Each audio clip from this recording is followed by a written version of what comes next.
Hey there, Aries. Thank you for tuning in and welcome to your tarot card reading for December 2023. I'm going to be doing two readings. The first will be a general reading. The second is a love reading. And I will close with an oracle card message. Feel free to take with you whatever messages resonate and leave behind for others whatever does not. Okay, so Aries, first we see where your focus lies this month. You have the Nine of Cups. Second, we see what you've been holding on to. We have the Knight of Cups. Third, we explore what creates confusion, the Three of Wands. Fourth, we find out how to get some clarity. We have the Five of Pentacles.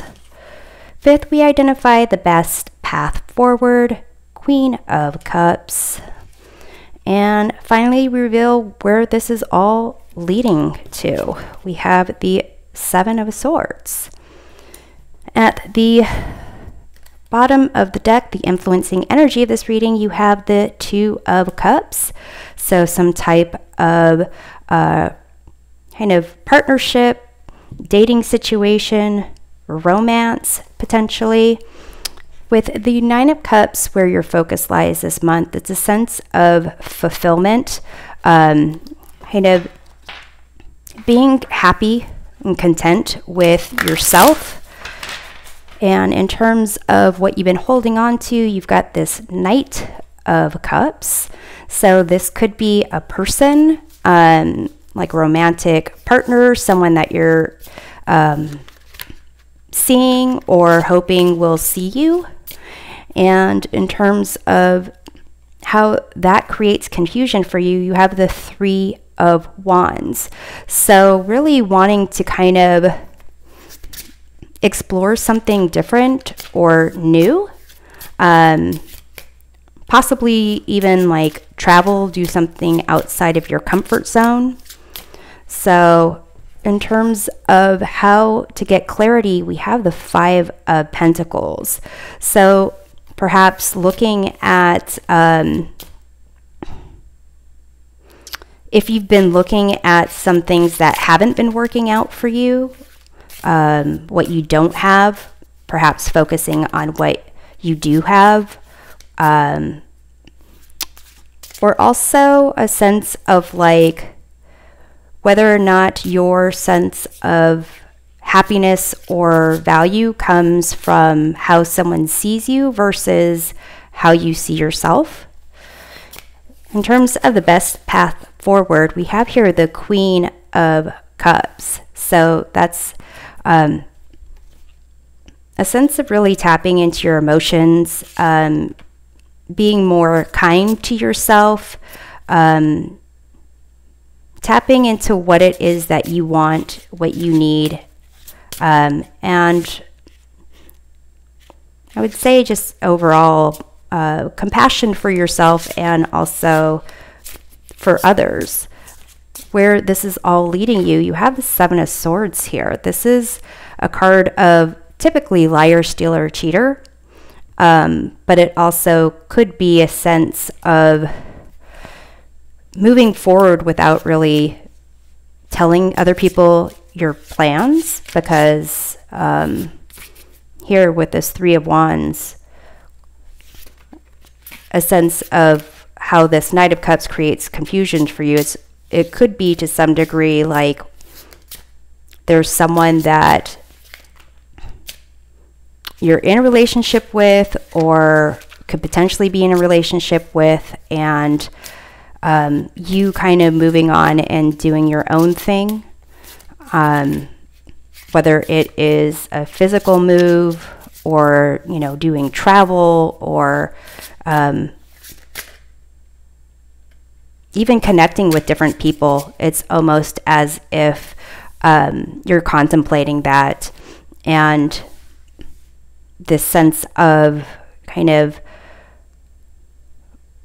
focusing on what you want, like how it is that you would like to live your life, looking at the things that maybe you are giving up or sacrificing even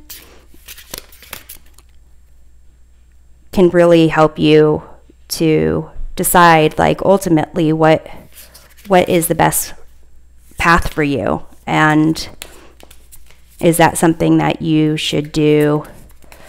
Do you need to do that on your own? So let's take a look at the Knight of Cups, where your focus lies. You have the Lovers card up here. So it does seem that you're kind of focusing on your sense of being happy when it comes to living from your heart, doing what you want, but also possibly someone who has the ability to make other people happy. It's holding on to this Knight of Cups. So it does seem like what makes you happy versus what makes someone else happy, and how can you make two people happy at once.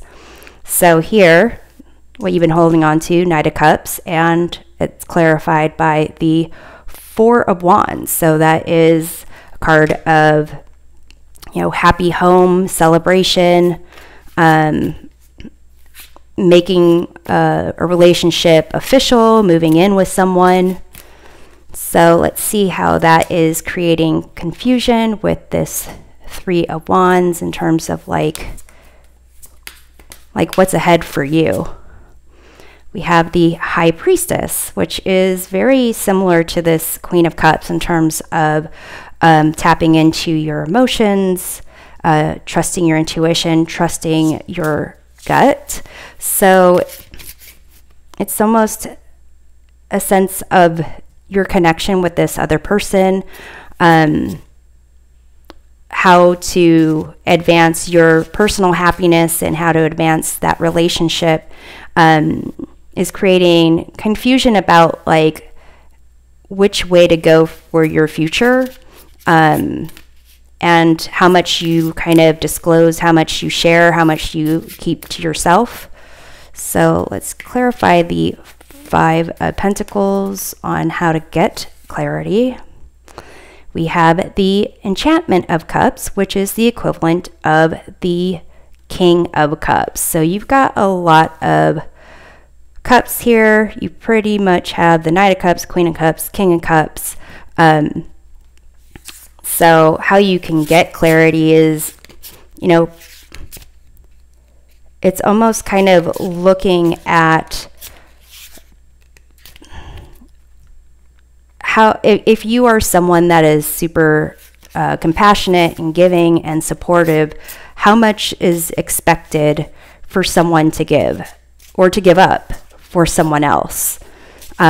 So kind of looking at that perspective of how much would you expect someone that you love and care about to give up for you, or to expect that you should give up for them, type of thing. So let's take a look at the Queen of Cups for revealing the best path forward. You have the Two of Cups, which is the influencing energy. So it is a sense of like approaching every connection, even that connection with yourself, with compassion and a sense of tenderness. And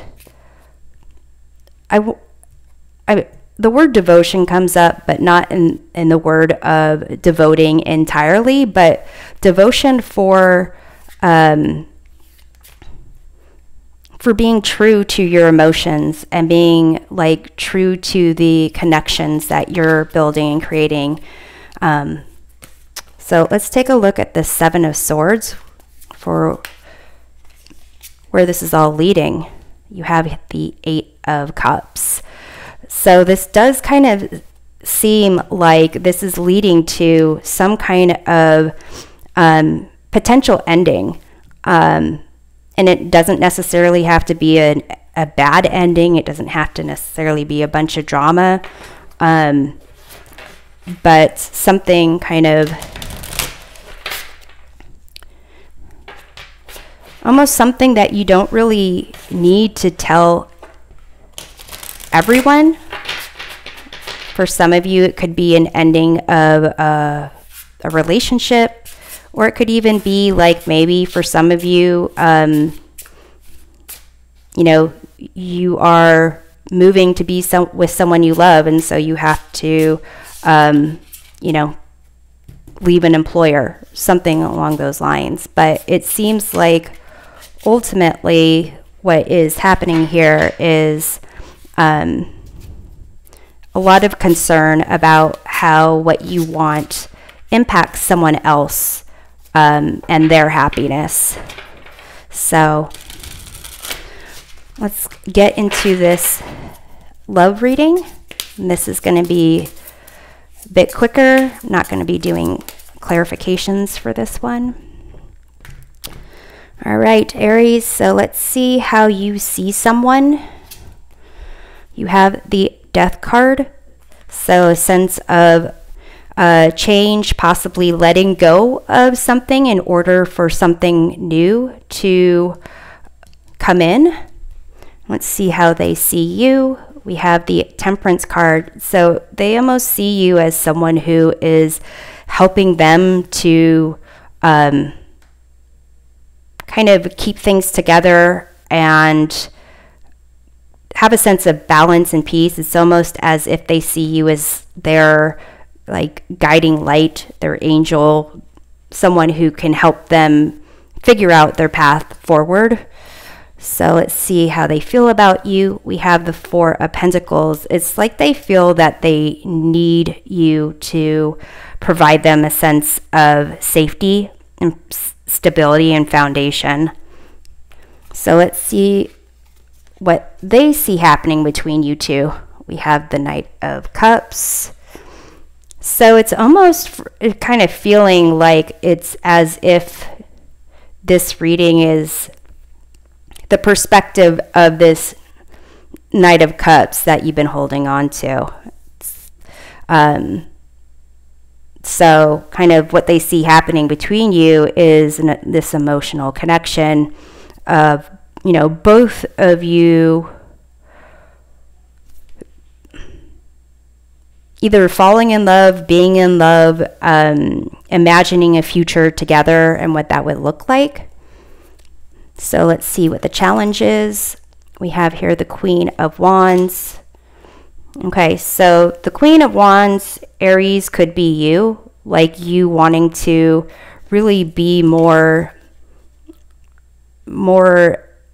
kind of this three of Wands situation, like more wanting to explore what's out there, wanting to kind of pursue your passions. It seems like you are very confident and you kind of are thinking about, or let's say, like, I mean, basically the challenge is like you have this ability to draw people to you, to shape things in the direction you want to go, and you can almost choose to do that on your own and kind of, you know, go who knows where.